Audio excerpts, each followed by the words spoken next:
Buenas tardes y bienvenidos a la presentación del libro Coca, Cocaína y Violencia, novedad editorial de la Facultad de Economía. Nos acompaña en esta presentación el autor del libro compilador, Hernando Zuleta, profesor titular de la Facultad de Economía de la Universidad de los Andes, y el periodista del diario Criterio, David Ortega. Antes de dar la palabra a los invitados, queremos agradecerle al Fondo de Cultura, especialmente a Vanessa Mayorga del área de comunicación, Olga Naranjo y Gabriel Rojas. Nuevamente bienvenidos y gracias por acompañarnos. Listo. ¿Listo? Bueno, muy buenas tardes. Yo tengo sonido acá. Aló. Yo en este no tengo. ¿O sí?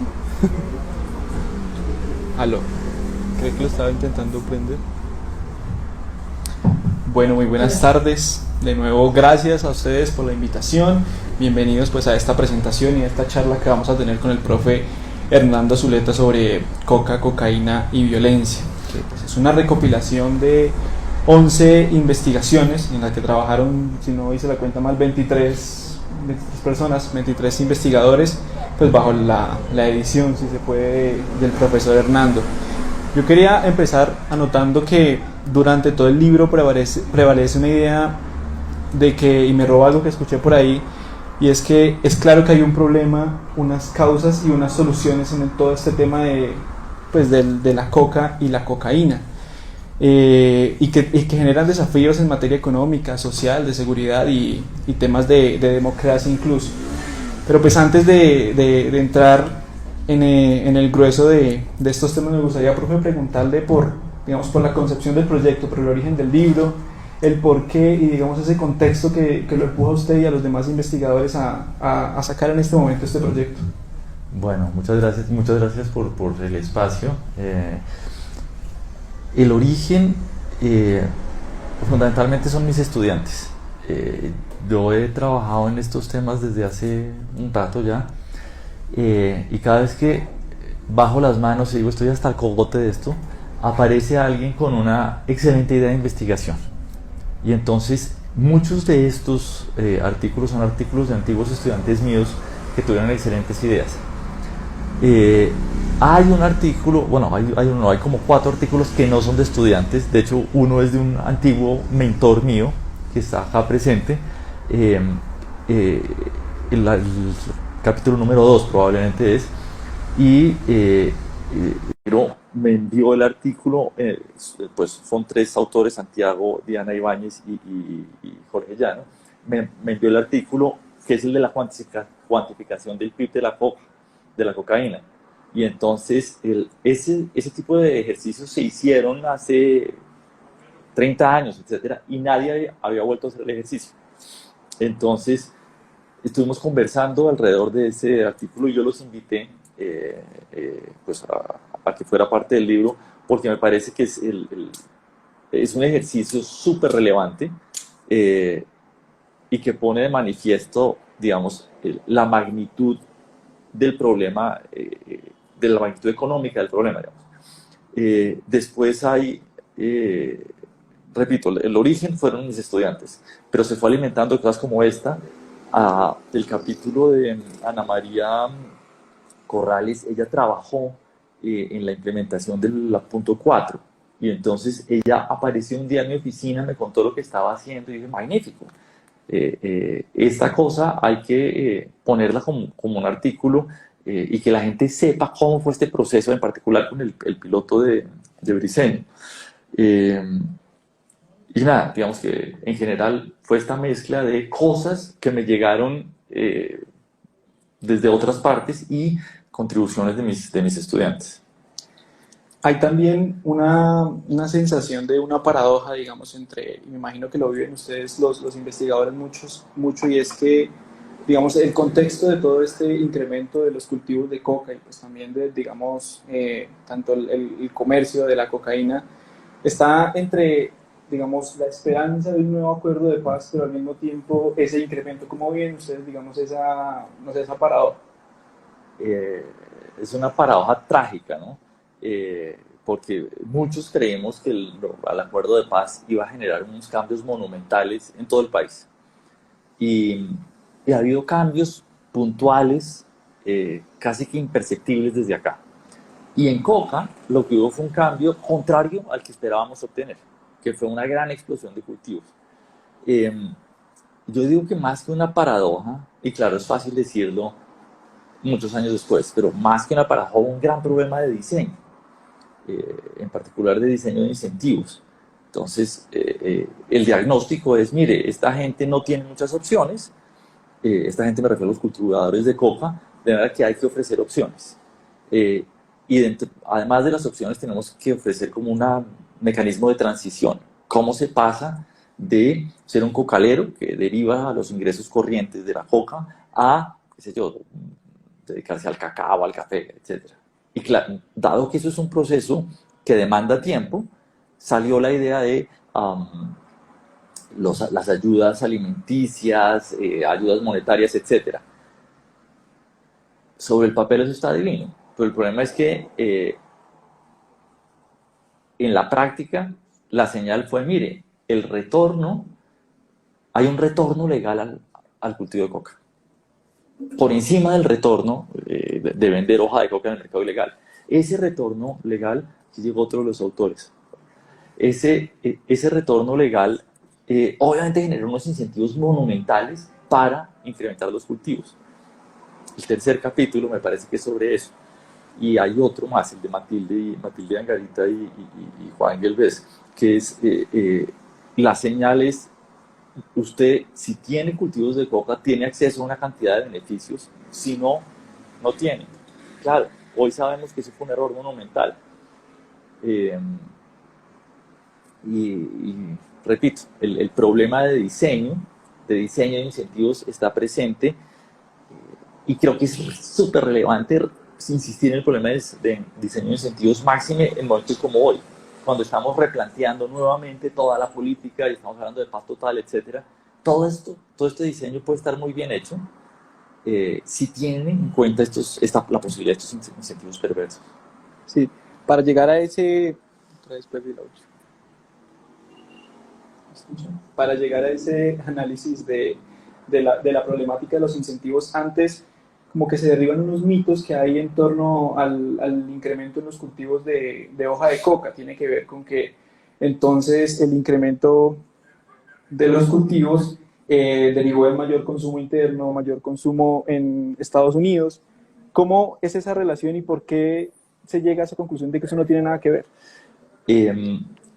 Digamos que no tenemos una evaluación de causalidad, una buena identificación de causalidad, pero lo que vemos es que no hay una correlación significativa entre precios de la cocaína en mercados finales y cultivos de coca en Colombia, ni entre consumo en mercados finales y cultivos de coca en Colombia. Eso sí es una gran paradoja, ¿cierto? ¿Cómo así que tenemos choques de oferta que no afectan el precio de equilibrio?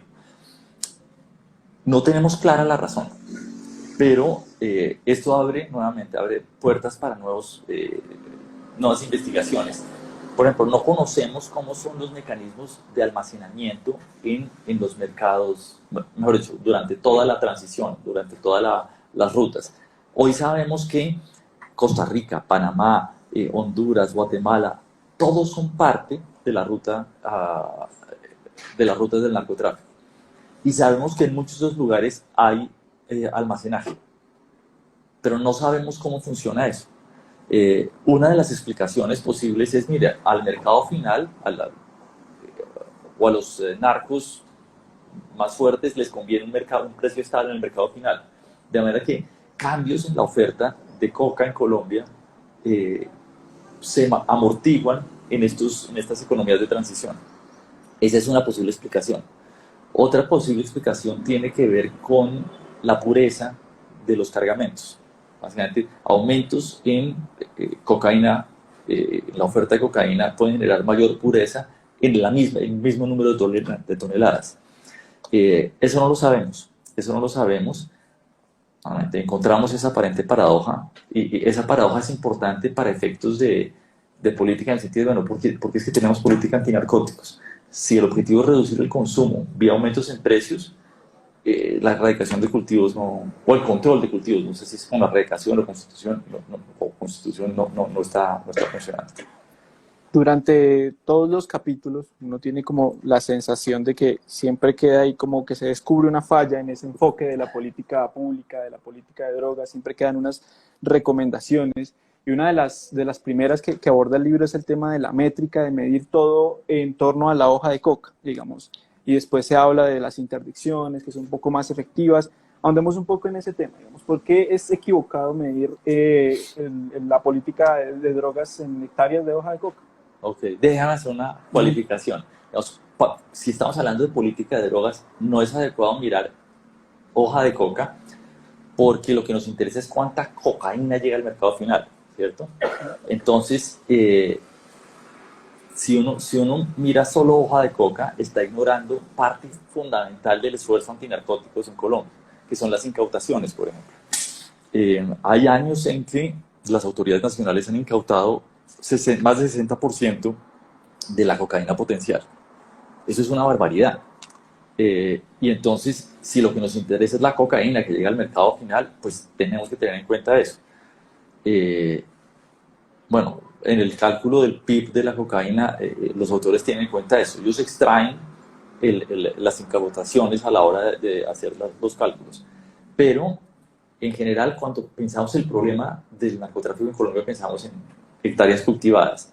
Y claro, las hectáreas cultivadas son un problema, pero no son una buena métrica para ver cuánta cocaína llega al mercado final. Y digo que hago una cualificación porque las hectáreas cultivadas son más un problema de control territorial. Donde hay coca, en general, hay grupos al margen de la ley que ejercen algún tipo de control territorial.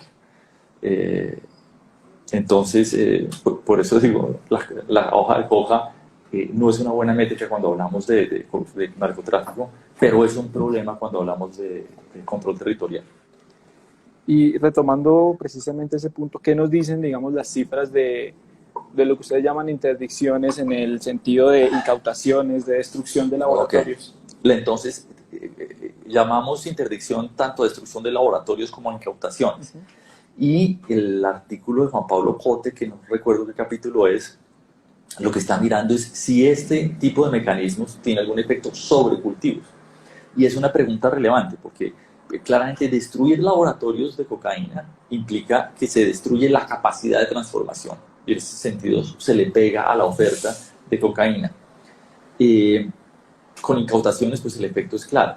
Pero la pregunta es, ¿qué le hacemos a los cultivos de coca cuando aumentamos interdicción? Y una hipótesis puede ser, no, va a aumentar los cultivos de coca para compensar. Lo que encuentra Juan Pablo es lo contrario, que la interdicción tiene efectos de reducir cultivos de coca. Probablemente hay un mecanismo, digamos, disuasorio, y es, están tapando estas rutas de manera que tengo que, por lo menos, aplazar las decisiones de cultivo porque de lo contrario no voy a poder llevar pues la coca al mercado final. Infortunadamente, solo podemos sacar este tipo de hipótesis provisional, porque no tenemos mecanismos para verificar, para verificar que esa hipótesis se cumple empíricamente. Pero repito, el hallazgo de Juan Pablo es muy eficiente, tanto en incautaciones como destrucción de laboratorios en lucha contra el narcotráfico. Sí, antes de seguir con ese tema, y usted lo mencionaba ahorita, y como en varias de los análisis y de cada una de las investigaciones queda manifiesto que falta información en muchos temas, ¿no? Faltan datos, falta, digamos, una relación entre diferentes entidades y diferentes sectores para poder andar más en los temas, digamos. ¿Cuál es esa precariedad y cómo la sufrieron o la manejaron en las investigaciones? Bueno, lo que hacemos los economistas siempre es hacer supuestos, pero hay varios problemas de información. El primero y el más obvio es que no sabemos cómo es la organización industrial del mercado del narcotráfico porque no tenemos mecanismos para entrevistar a los narcotraficantes. no podemos hacer seguimiento, pero no podemos mandar al DANE a que mire cómo es el comportamiento de los precios en cada etapa, etc. Entonces, los precios de los que disponemos son observaciones aisladas, digamos, de Naciones Unidas. Pero en todo caso, bueno, ahí uno puede arañar cosas. Pero, por ejemplo, en los efectos de incautaciones. Tenemos incautaciones como un todo, pero el ideal para ver el efecto real de incautaciones sería tener incautaciones georreferenciadas, o por lo menos a nivel municipal. Obviamente tenemos incautaciones marítimas, y el ideal sería saber, mire, estas incautaciones marítimas podemos tracear la incautación a este lugar de procedencia. Entonces, si tuviéramos eso, podríamos ver el efecto de incautaciones sobre el municipio del cual proviene esa cocaína. Podríamos hacer cosas también interesantes. El artículo de Juan Felipe Godoy es deprimente, porque dice, ya sé que la destrucción de laboratorios funciona para reducir digamos, el narcotráfico, el problema del narcotráfico, pero lo que encuentra él es que la destrucción de laboratorios aumenta la violencia. Y otra vez, tenemos ideas de posibles mecanismos. Uno es cuando yo destruyo parte del valor del negocio de la cocaína, lo que hago es aumentar, digamos, generar escasez y aumentar las rentas derivadas del negocio que queda vivo. Cuando yo tengo rentas más grandes y el mismo número de actores, pues los actores empiezan a luchar por apropiarse de esas rentas. En general es lo que sucede. Solo lo podemos demostrar con respecto a destrucción de laboratorios, pero en general el mecanismo es verosímil. Yo reduzco la oferta en cierto sitio, aumento la competencia por recursos ahí y ¡pam!, aumenta la violencia. Entonces, ahí tenemos como un dilema ético, si se quiere. Lo que sabemos que funciona en la lucha contra el narcotráfico puede generar efectos nocivos en términos de violencia. Y yo no recuerdo cuál era la pregunta ahora, porque creo que me desvié de la red. No, pero volvamos entonces al tema de esa efectividad de los mecanismos, digamos. Ya, de la información que nos falta. Sí, pero yo creo que se lo ha explicado bien, pero precisamente quisiera que pues usted, en los capítulos finales se habla de eso, ¿no? Digamos, del efecto no deseado, de la violencia con estos mecanismos de interdicción, pero también de los otros efectos que no parecen muy efectivos, que hablamos de erradicación, de fumigación.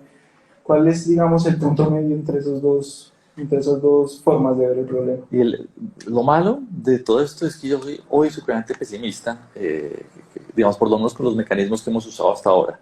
Hay algún debate con respecto a la efectividad, por ejemplo, de la expresión aérea, pero el consenso es el efecto es o muy pequeño o nulo. Y igual es una discusión ya no tiene mucho sentido, porque ya la Corte Constitucional dijo que eso se acabó. Entonces, ¿qué nos queda? Queda erradicación manual y sustitución voluntaria, fundamentalmente, cuando estamos hablando de cultivos. Pero en erradicación manual hemos hecho una cantidad de intentos, cada uno con un problema diferente. Primero teníamos campesinos, digamos que eran contratados para erradicar, pero eso era insostenible tanto desde un punto de vista económico como de seguridad de los campesinos. Hubo como dos rondas diferentes ahí, y después pasamos al ejército. Y tenemos a la fuerza pública erradicando cultivos de coca en zonas donde probablemente la mejor asignación de la fuerza pública es combatir grupos criminales. Entonces, en la práctica, esto nos lleva a el ejército está viendo a ver en qué momento puede erradicar rápidamente unas matas de coca antes de que venga la comunidad a enfrentarlos, porque tampoco pueden enfrentar a la comunidad. Eso es claramente una asignación ineficiente del tiempo y de los recursos de las Fuerzas Armadas, de las fuerzas públicas. Entonces ahí hay un problema del berraco. Después tenemos la sustitución voluntaria, y el capítulo de Tomás Merizalde y Catalina Ucros es sobre asesinatos de líderes. Esto, digamos, hay un artículo relacionado de un alumno mío, pero que no está acá, que se llama Lucas Marín, que habla de los asesinatos de líderes, ¿por qué se dan? Lucas se centra en los líderes de sustitución. El de Tomás y Catalina habla de la interacción entre sustitución de cultivos y restitución de tierras. Y fundamentalmente, otra vez, esto es una cosa bien pensada, interesante, pero hay un efecto claramente nocivo, y es que donde hay cultivos de coca y donde hay, digamos, apropiación indebida de tierras, hay bandas criminales que están peleando por esas rentas. De manera que líderes comunales que traten de cambiar ese equilibrio, pues son una amenaza, y por eso vemos asesinatos en esas zonas. Nuevamente, es una vaina súper pesimista, porque ¿qué hacemos? Y claro, lo obvio es pues protegerlos, pero estamos hablando de zona rural dispersa y baja capacidad estatal, digamos, en esas zonas. Entonces, sí, hemos tratado una cantidad de cosas, nada ha funcionado realmente bien. Y hay otra cosa que no está en el libro, pero que me atormenta a mí, es si tuviéramos un gran éxito, nosotros en Colombia, luchando contra las drogas, probablemente pasaría lo que ha pasado antes cuando hemos tenido éxito. Cuando tuvimos éxito en la lucha contra los carteles migraron a México. Cuando Perú tuvo éxito en la lucha contra los cultivos de coca migraron acá. Entonces, así tuviéramos éxito local, no, es difícil garantizar que le estamos haciendo algo al negocio del narcotráfico en el mundo. Ahí toca usted un tema que también es otro capítulo del libro muy interesante, que es el del efecto globo, ¿no? Que es otra cosa que parece una piedra en el zapato para la implementación de todas estas políticas contra los cultivos y contra el comercio de la cocaína. ¿Qué pasa con eso en las regiones de Colombia? Bueno, el efecto globo está diagnosticado desde hace rato, y en general lo entendíamos como a nivel internacional. El caso de Perú, caen los cultivos en Perú, suben en Colombia. Pero dentro de Colombia, lo que hemos observado es que hay, en particular era con aspersión aérea. La aspersión aérea tenía efectividad local. Es decir, si yo asperjo en un municipio insistentemente, yo reduzco los cultivos en ese municipio. Pero la aspersión no parece tener un efecto sustancial a nivel nacional. Y digamos, la hipótesis, mire, los cultivos van migrando de un municipio a otro. En el caso de Colombia, el éxito en Putumayo, en reducir cultivos de coca en Putumayo, coincide, o más bien precede, el incremento de cultivos de coca en el Pacífico. Y nuevamente, este caso específico es claramente efecto globo, además porque quienes controlaban los cultivos de coca en Putumayo, entre comillas, relocalizaron comunidades en el Pacífico para que fueran cultivadores allá. Entonces, ahí está un ejemplo de efecto globo. Lo que hace Juan Sebastián Moreno es, ok, si existe el efecto globo, tratemos de anticiparlo. ¿Cómo anticiparlo? Él utiliza métodos numéricos para identificar municipios que son vulnerables al efecto globo. Es decir, municipios donde las condiciones climatológicas, de altura, institucionales, etcétera, son tales que es probable que surjan cultivos de cocaína. Y entonces la recomendación que hace Juan Sebastián es: utilice esto, identifique estos cultivos, y cuando usted tenga estrategias de reducción en un municipio dado, tenga estrategias de prevención de llegada de cultivos en los municipios vulnerables que están más o menos cercanos. Por supuesto, es una recomendación inteligente, pero difícil de implementar, porque obviamente tenemos limitación de capacidades para ese tipo de política. Volviendo al tema ahora del choque, digamos, entre las formas de combatir este tema, me llamó mucho la atención algo que se mencionaba, lo tenía que notar, que es el capítulo 4, y habla de, ellos dicen, el garrote y la zanahoria. Parece muy interesante, que es esto de tenemos por un lado erradicación forzada y por el otro lado sustitución, pero pareciera que la sustitución implementada desde los gobiernos es como la cara amable de la erradicación y nunca se implementa pues con el vigor que se debería, ¿no? Sí, bueno, ahí estamos hablando del de Juan Carlos Garzón y colega, ¿cierto? Sí. Sí, en efecto, casi nunca tenemos estrategias puras. Es decir, casi siempre cualquier intervención tiene los dos componentes. Pero no tenemos ninguna historia completamente exitosa de sustitución voluntaria. Tenemos casos que durante un tiempo fueron exitosos, como el de la Macarena, que me imagino que ellos lo citan. Pero en general, cuando estamos hablando de un negocio tan poderoso como la coca y tan, entre comillas, tan libre de riesgos, en el sentido de que los precios nacionales de la coca fluctúan muy poco, cualquier otro cultivo está sujeto a las fluctuaciones del mercado. Y entonces, por un lado tenemos esta dificultad y por el otro están los grupos criminales que están presionando por la sustitución. En el caso de la Macarena hay la combinación de cosas, ¿no? En el caso de la Macarena hay presencia estatal y hay sustitución voluntaria, pero no siempre es posible. Una chiva. Tengo ahora un estudiante estudiando el efecto de sustitución por cacao en estas zonas donde Luker ha estado presente, donde con compromisos de compra, etc. Los resultados preliminares indican que esa intervención es mucho más efectiva que todas las demás intervenciones de sustitución. Pero esto requiere de la empresa privada totalmente comprometida y eso solo pasa en lugares donde las condiciones de seguridad son más o menos razonables. Entonces, nuevamente, necesitamos que el ejército esté dedicado a su labor fundamental y no a erradicar.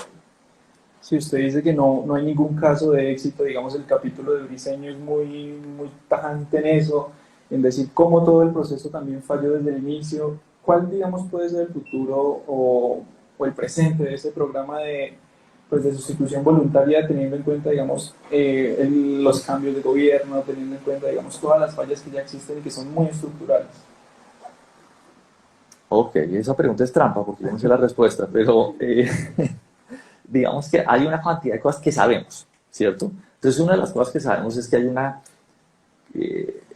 que es necesaria la generación de confianza entre comunidades y Estado. Y para eso se requiere cierta terquedad, ¿cierto? Se cumplen los compromisos en todo caso. Eso es lo primero. Lo segundo es imposible, no, es muy difícil que se adelanten procesos de sustitución sin tener garantías plenas de seguridad para los líderes. Y tercero, las opciones legales tienen que ser suficientemente rentables. Entonces, eso es lo que, digamos, esas son las condiciones mínimas. Uno puede pensar en casos, casos donde el cacao se da bien, donde hay la caja agraria no existe, perdón, el Banco Agrario, digamos, está activo desde hace años, donde hay buenas conexiones, etcétera, pero hay puntos donde la sustitución voluntaria hoy es imposible. Estoy hablando de, qué sé yo, en ciertas zonas del Catatumbo, es imposible porque cualquier líder de sustitución va a ser asesinado, porque cualquier intento de romper con la cadena del narcotráfico va a matar. Y segundo, porque hay clústeres de ilegalidad muy bien formados. Entonces, hay como dos problemas que están relacionados pero son diferentes. Un problema es el problema del control territorial que hablaba antes.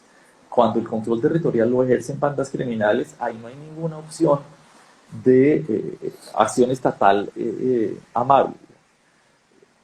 Y entonces, pues terminamos haciendo sustitución donde es posible, lo cual se parece a buscar las llaves donde está la luz y no donde se cayeron.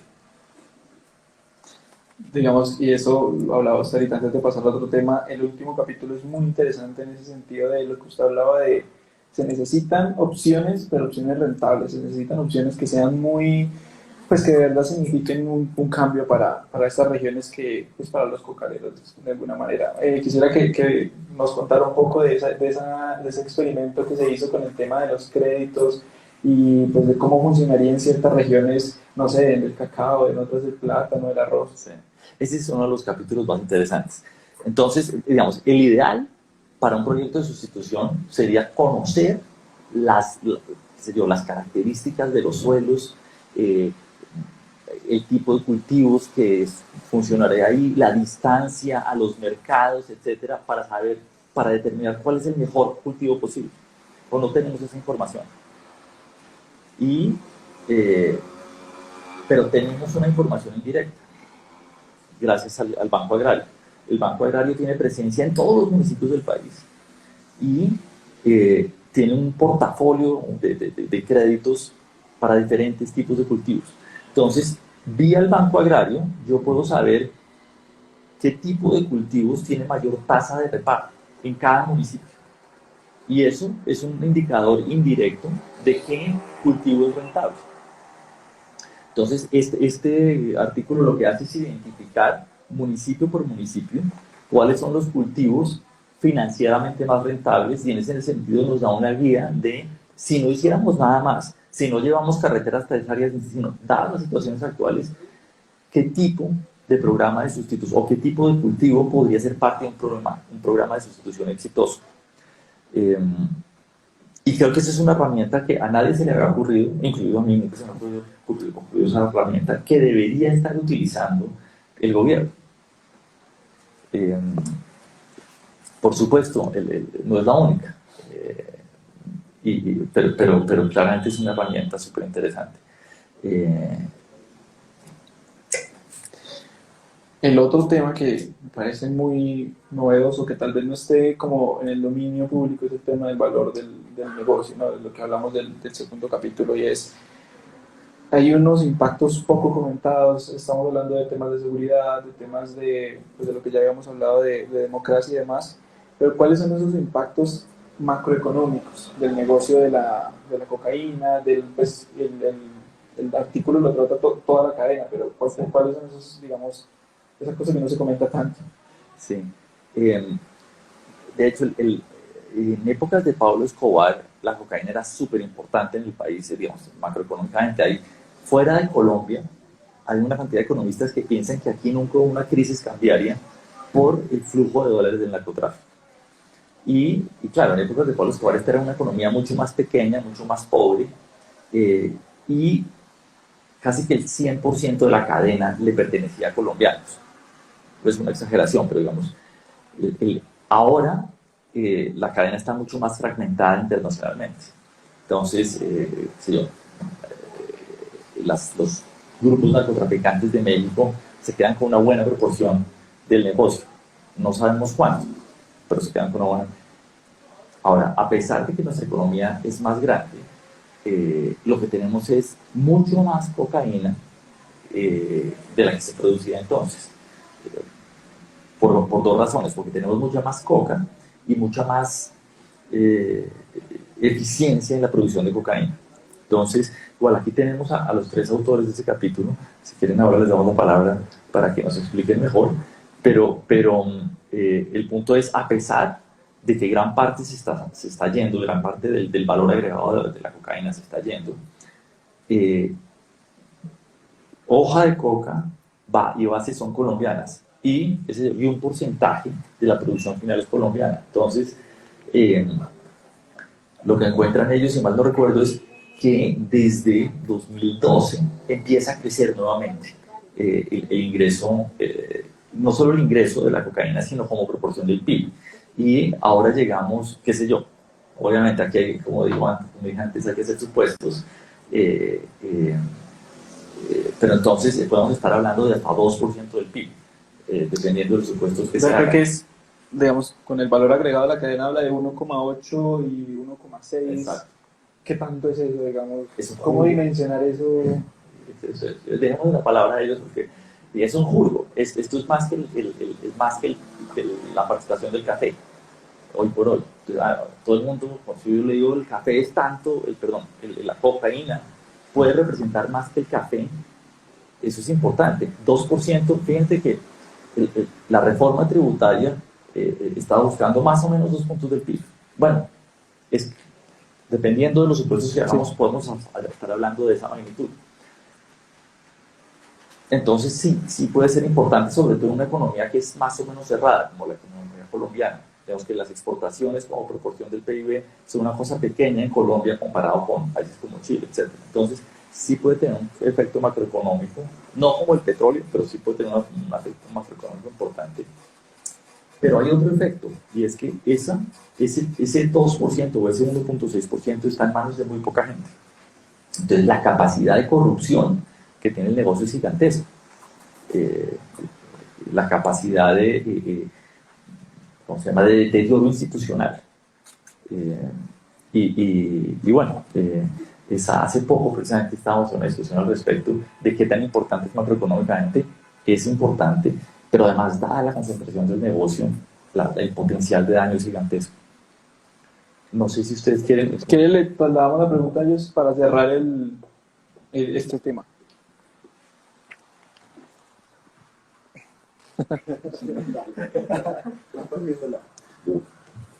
Bueno, gracias a ustedes, al Fondo de Cultura, por realizar este conversatorio y por supuesto a Nano por este esfuerzo para elaborar este libro. Bueno, digamos, me gustaría, si me dan unos minutitos, hacer unos comentarios también un poquito más generales. Primero, comenzar por la pregunta. Digamos, esto es casi 2 puntos del PIB. El estudio nuestro termina en el 2018, ¿no? Y hay evidencia de que a partir de entonces, tanto las siembras de coca como la elaboración de clorhidrato de cocaína, la cocaína propiamente hecha, se han expandido aún más, ¿no? Pues, son 4 años después, ¿no? Pero las cifras del 2018 indicaban que estábamos casi en 2 puntos del PIB. Eso es una cantidad inmensa. Como decía Nano, la participación del café en el PIB es 0.8. O sea, esto es más del doble que el café. El PIB del café está distribuido en cientos de miles de productores, ¿no? En cambio, esto está muy concentrado. Y sobre todo en la parte donde se genera más valor agregado, que es después del laboratorio, y sobre todo entre el laboratorio y las costas, ¿no? Ahí se genera un valor agregado muy grande.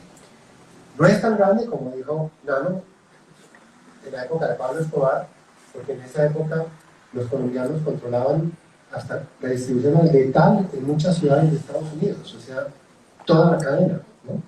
Pero 2% del PIB es una cifra inmensa. Primer punto. Segundo punto. Lo que ha pasado a partir del 2013 es muy infortunado, porque el país ha hecho un esfuerzo muy grande en reducir el PIB de la coca, las siembras, la producción de clorhidrato, ¿no? Las siembras se han reducido desde unas 200.000 hectáreas a unas 45.000. O sea, las políticas sí habían funcionado y esa reducción ha sido muy exitosa. Todo lo que pasó a partir de entonces sí es muy infortunado. ¿Por qué?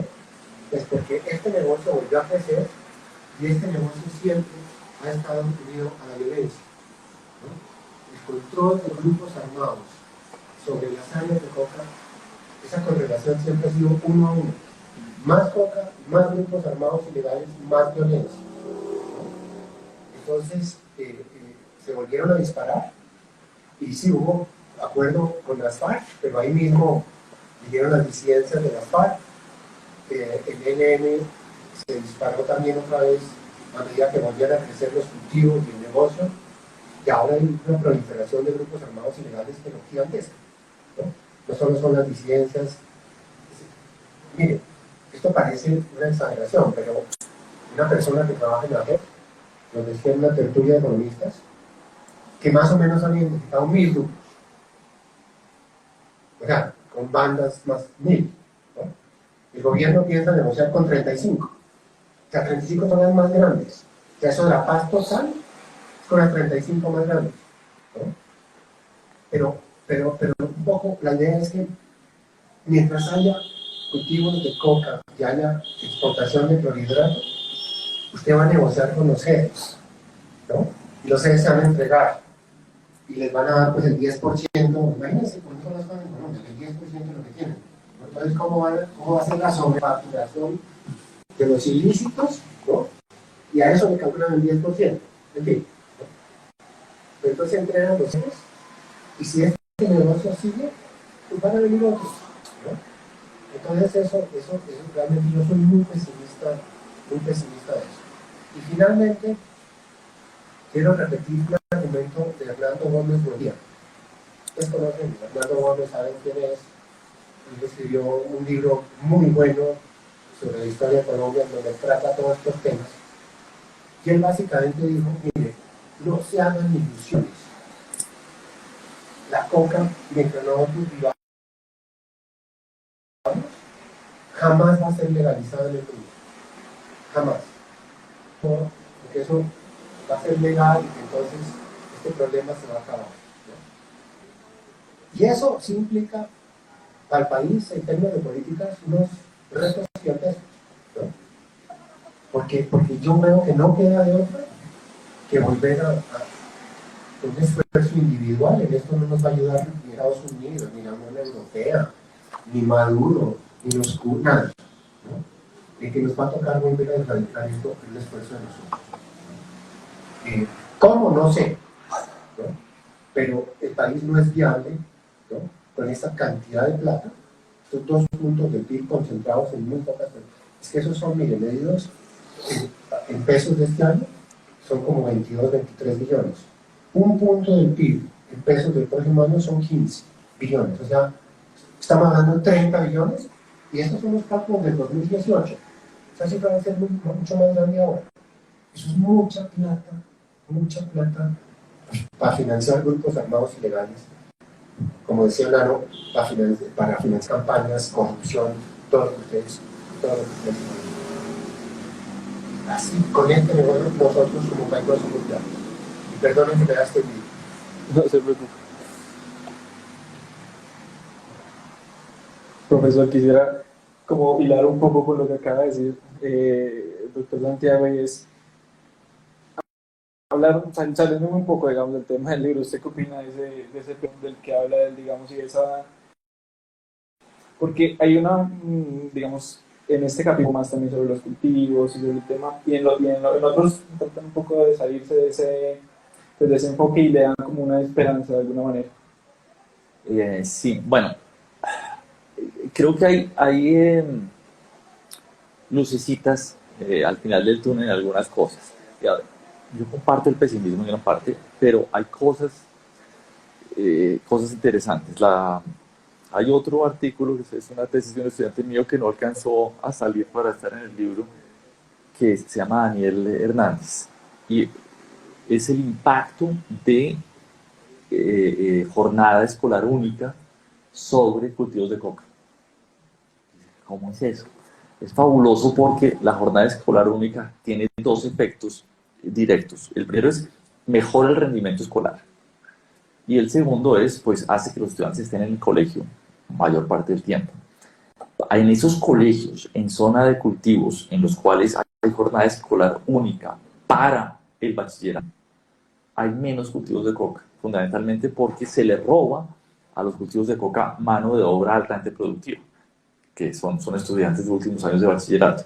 Claro, esto es marginal, pero ese tipo de cosas las deberíamos tomar muy en serio, porque, digamos, además de todas las cosas que hemos mencionado, yo no sé si esto está mencionado en alguno de los capítulos, hay un asunto de legitimidad y de confianza en el Estado. En zonas cocaleras, muchas veces las comunidades no ven que el negocio de sembrar coca sea ningún problema. Mira, si me ganó una vida, esto me da la tierra, ¿por qué van a venir a molestar? Una presencia estatal que llegue no solo con la erradicación o con el plan que sea, sino con una mejor oferta de bienes públicos, incluida educación, puede hacer más fácil y más fluida la relación con las comunidades. Entonces ahí hay un ejemplo. El otro ejemplo es el de la implementación básicamente de la sustitución con cacao. Y es, si somos capaces de garantizar un precio mínimo y compras de todas las cosechas, ahí habremos dado un paso gigantesco. Ahora, hay riesgos. En el Putumayo hubo una zona que sustituyó por pimienta y de pronto, cuando hay la devaluación, entra pimienta de contrabando de Ecuador y acaba con los cultivos de pimienta acá. Entonces, deberíamos tener mecanismos para reaccionar ante estas cosas. Entonces, yo esperaría una cosa súper cuidadosa en ese sentido, política experimental, porque muchas veces no tenemos evidencia porque no hemos experimentado con política. Ahora, infortunadamente, tenemos una cantidad de evidencias de malas políticas pues, de las que debemos aprender. Pero bueno, lo del control territorial es fundamental. Y me parece, y hoy la figura de control territorial está mal vista. Y entiendo que un control territorial que es simplemente control militar es una mala estrategia. Pero si el control territorial llega con control militar y con presencia estatal, se puede romper el equilibrio. Hay un problema del berraco, eso cuesta mucho. Los cálculos, ya no hablamos de eso, pero cuando Claudia López era senadora, escribió un libro que se llamaba Adiós a las FARC y ahora qué, en medio del proceso, en medio del acuerdo. Y hacían un costero del acuerdo de paz. Yo tomé eso y dije, si implementamos esta vaina en 10 años, implica 3 puntos del PIB cada año en implementación del proceso de paz. Yo no sé si los cálculos de Claudia López estaban bien o mal hechos, pero si están bien hechos, bueno, quiere decir que solo para implementación del acuerdo de paz le damos 3 puntos del PIB. Estamos dispuestos a invertir 3 puntos del PIB en la implementación del acuerdo. A pesar, digamos, de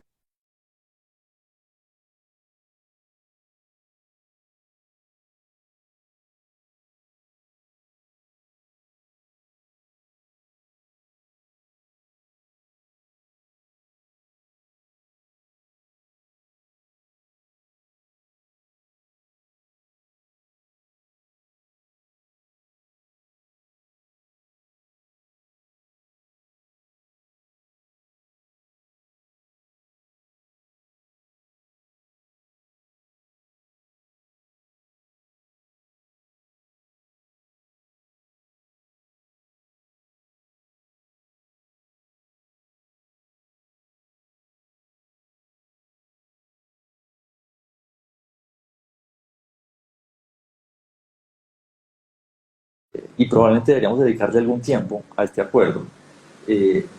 Curiosamente, creo que en este tema podemos llegar a acuerdos básicos más fácil que en todos los demás. Por una razón clara, y es, qué sé yo, el 66% de la gente cree que las EPS no se deben acabar, y el 33% que sí. Eso quiere decir que más o menos el 66% le gusta más o menos el sistema. Ahora, cuando hablamos de la política antidrogas, más o menos el 90% creen que hay que arreglar esta vaina, que no va a andar bien. Y entonces valdría la pena que nos sentáramos a hablar de esto. Aquí en este libro hay gente de todos los puntos del espectro político. Y claramente hay desacuerdos entre los autores, pero hay un consenso, y es que las cosas que estamos haciendo no están funcionando bien ahora. Y eso es lo primero que se requiere. Pero repito, estamos lejos de ese acuerdo porque no nos hemos sentado a hablar. Sí, profe, una última pregunta para pasar de pronto si tenemos preguntas de quienes nos acompañan y es, exacto, todos los capítulos, como les decía yo, dejan esa sensación de que falta el tema de política pública, de que hay muchas cosas por hacer, pero digamos, no sé si usted comparte la opinión de que la principal falla está en ese enfoque prohibicionista que se ha llevado pues, a lo largo de todos estos décadas. Digo. Yo creo que el enfoque prohibicionista tiene una cantidad de problemas, pero creo que aún Santiago hace un rato citaba a Hernando Gómez Buendía y Hernando Gómez decía, mire, gústenos o no, el enfoque prohibicionista va a persistir. Entonces creo que aún parados dentro del enfoque prohibicionista hay cosas que podemos hacer mejor. Y voy a referirme a una en particular. Por ejemplo, estos conflictos entre las comunidades y las autoridades se pueden abordar de una mejor manera, aún con la idea de que hay que sustituir los cultivos. Los programas de sustitución se pueden implementar de una mejor manera. Qué sé yo, a veces somos demasiado ambiciosos y perdemos de vista cosas sencillas. ¿Sí? ¿Cuánto nos cuesta un programa de erradicación manual agresivo? Versus, ¿sí? ¿Cuánto nos cuesta un programa de subsidios, mejor dicho, o un programa un fondo de estabilización a precios de bienes agrícolas en zonas de sustitución? Yo no tengo ni idea, pero tendríamos que estar haciendo ese tipo de cálculos. Creo que hay una cantidad de cosas, como decían Felipe González, hay palancas, y podemos mover palancas e ir viendo qué sucede. Claro, creo que hay que plantear la discusión general de si el prohibicionismo es un buen modelo, etcétera, pero ese es un problema, básicamente. Aquí adentro tenemos que hablar de optimización restringida. Dado el marco legal, y también Francisco tú me decía, estamos luchando contra 100 años de legislación global. Entonces, dentro del marco legal actual podemos hacer cosas mejores. Eso no implica que no podemos estar discutiendo el marco general, que creo que también vale la pena discutirlo. Listo, profe, antes de cerrar, no sé si abrimos la conversación a... ¿Alguien tiene una pregunta?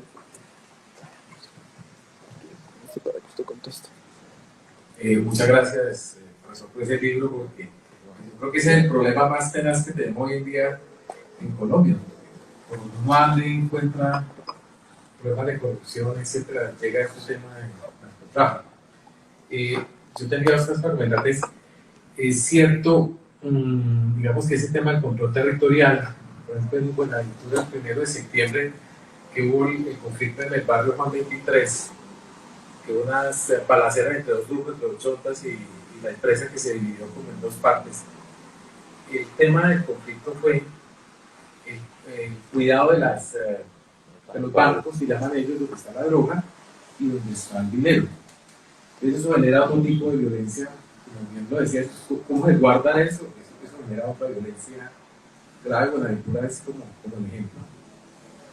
Lo otro es el control de las incautaciones marítimas, es un tema, pero es que el tema de los aeropuertos en Colombia, vamos Valle del Cauca, unos 5 o 6 aeropuertos pequeños que sacan toda la droga del mundo, no hay control del Estado, que está a cargo del Estado, ¿no? La civil. Podemos poner el nombre propio de las ciudades donde vida nocturna, pues sale cantidad de droga, y eso genera pues violencia, porque pues hay grupos armados que están en los municipios, aliados con los gobernadores, con los alcaldes. Eso es una gasolina pues que funciona permanentemente.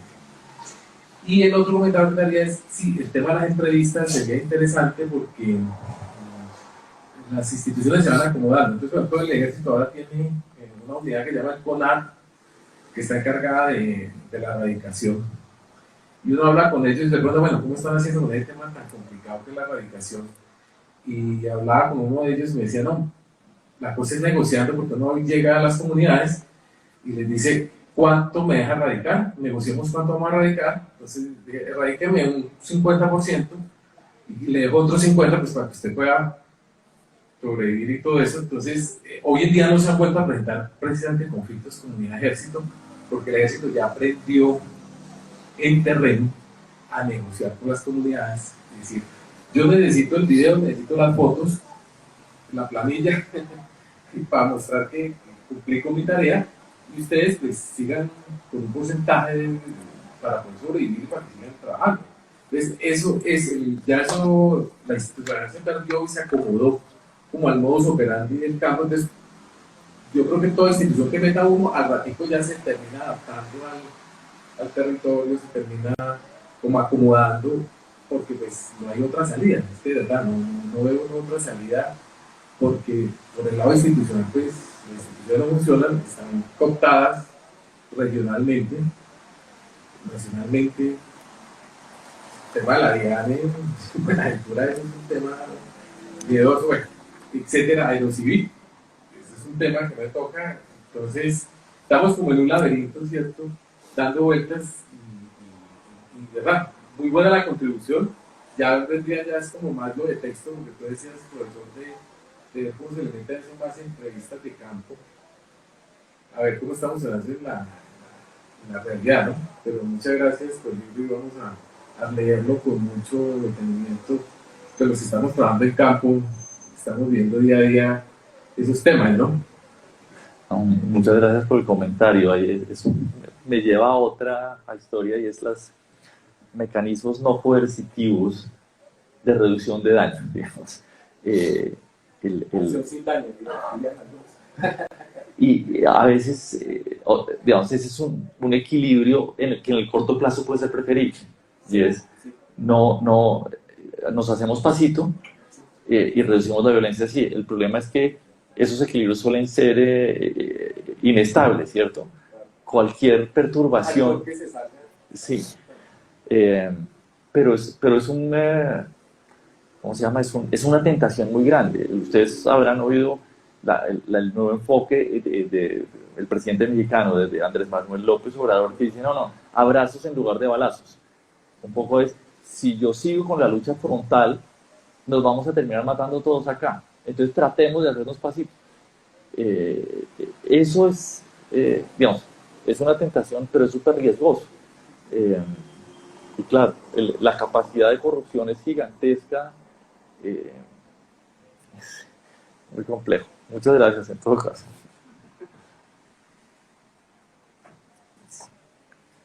Muchas gracias. Bueno, hablaban de esta iniciativa de medir el PIB de la cocaína. Pregunto si también se evalúa el costo del PIB de la guerra contra la cocaína y si además se puede extrapolar esos estudios a otros países que hacen parte de la ruta de este producto. ¿Quieren contestar ustedes?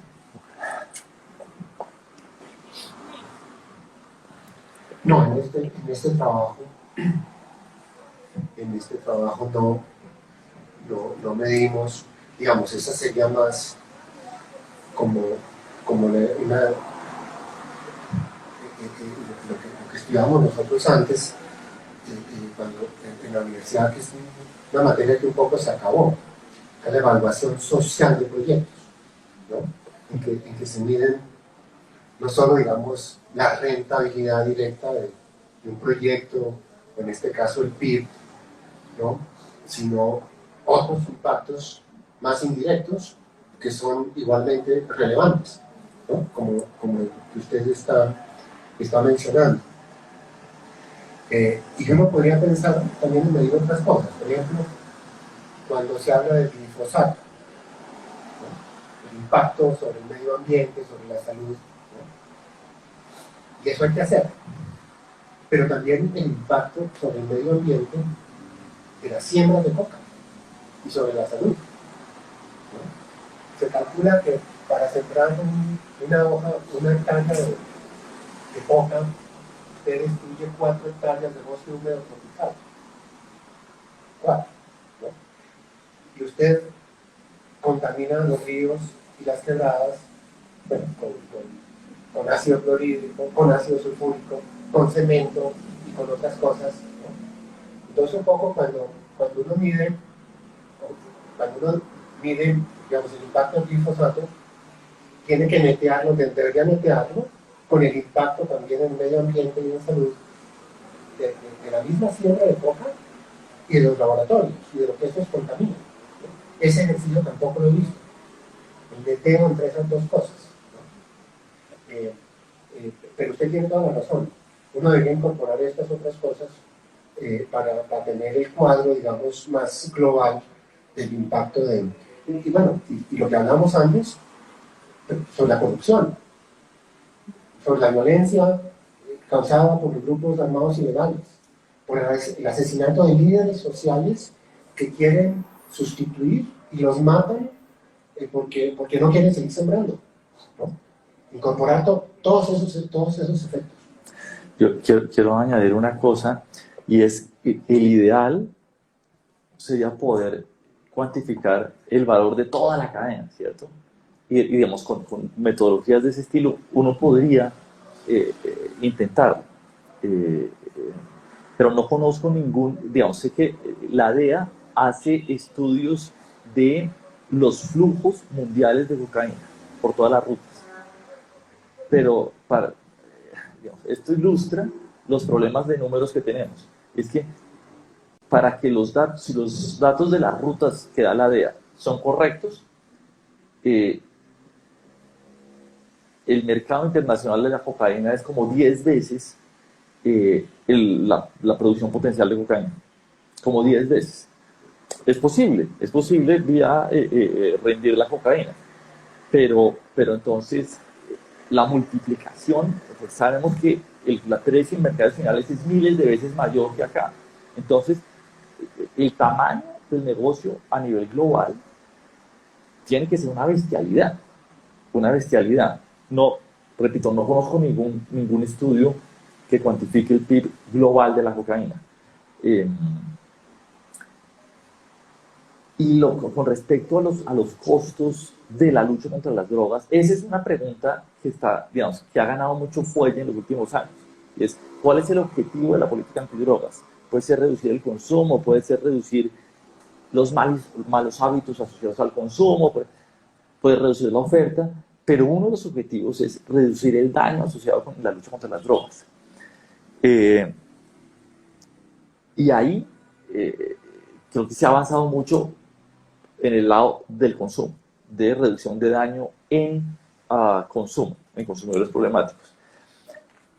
En Colombia, y no sé en qué tanto en otras partes, hablamos de dar de la sustitución, que es de alguna forma tratar de minimizar el daño asociado a la lucha contra las drogas. En el sentido que la política digamos, el objetivo tiene una restricción que es la protección de derechos humanos. Pero entonces es una idea de implementación, no de cuantificación. Creo que una cuantificación en ese sentido sería muy difícil, entre otras cosas porque hay una cantidad de efectos secundarios que no vemos. Pero es ese tipo de trabajos que valía la pena hacer.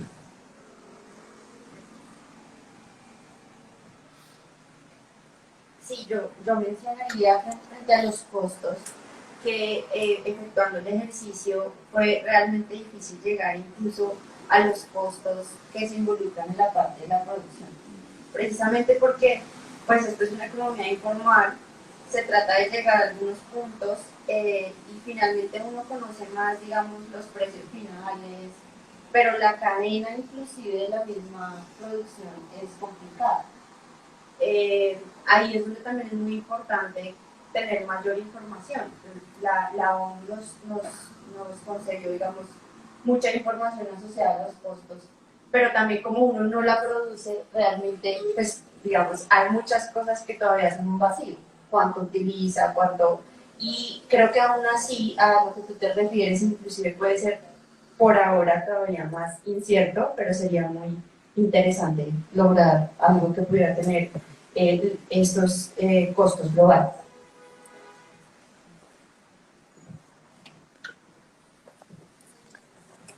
Bueno, profe, entonces, para cerrar, digamos, este espacio, y nuevamente gracias a todos los que nos están viendo también a través de las redes sociales, y que se nos quedan muchos temas, muchas experiencias, pero pues la idea es que también se motiven a comprar el libro y se sumerjan pues en toda toda esta lectura que es muy, muy, muy interesante. Entonces quisiera que usted hiciera ese cierre a manera de, también de invitación a la lectura, pero también como de la reflexión que le dejó este trabajo. Usted al inicio decía que en algunos momentos parecía que ya no hay mucho que hacer, pero llegan sus estudiantes y les generan más ideas. ¿Qué le queda de toda esta experiencia como editor, como compilador de este libro? No, bueno, muchas gracias nuevamente. Lo primero es que tenemos una cantidad de conocimiento incompleto. Este es probablemente por la naturaleza del tema, hay una cantidad de cosas que no sabemos, pero hay una cantidad de cosas que podemos explorar. Digamos que al terminar de editar el libro, para mí era clarísimo que había como 4 o 5 capítulos que debían haber estado y no estuvieron. Y eso ilustra la dinámica del tema, las posibilidades de investigación y las necesidades de investigación que se van abriendo cada día.